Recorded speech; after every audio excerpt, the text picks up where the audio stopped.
அம்மாவோட கடைசி ஆசைப்படியே அம்மாவை அவங்க போட்டிருந்த நகைகளுடைய சுடுகாட்டில் புதைச்சிட்டான்.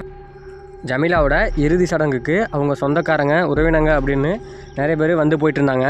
அந்த இறுதி சடங்கில் ஜமீலாவோட தூரத்து சொந்தக்காரரான இம்ரான் அப்படிங்கிற ஒருத்தர் பார்த்திங்கன்னா ஜமீலா நகைகளோட சுடுகாட்டில் புதைக்கப்படுறதை பார்த்து ஆச்சரியம் அடைஞ்சார். இதுக்கு முன்னாடி இம்ரான் அவ்வளோ நகைகளை பார்த்ததில்ல.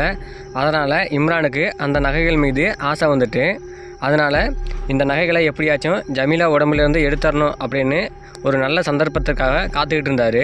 ஜமீலாவோட இறுதிச் சடங்கு முடிஞ்சு எல்லாம் கிளம்புனதுக்கு அப்புறம் இம்ரான் கொஞ்ச நேரம் கூட யோசிக்காமல் ஜமீலாவோட சவக்குழியை தோண்டி அங்கேருந்த நகைகளெல்லாம் எடுத்து மூட்டை கட்ட ஆரம்பித்தான். அந்த நேரத்தில் நல்லா குளிர்ந்த காற்றோட இடியும் மழையும் நல்லா பெய்ய ஆரம்பிச்சிருந்துச்சு.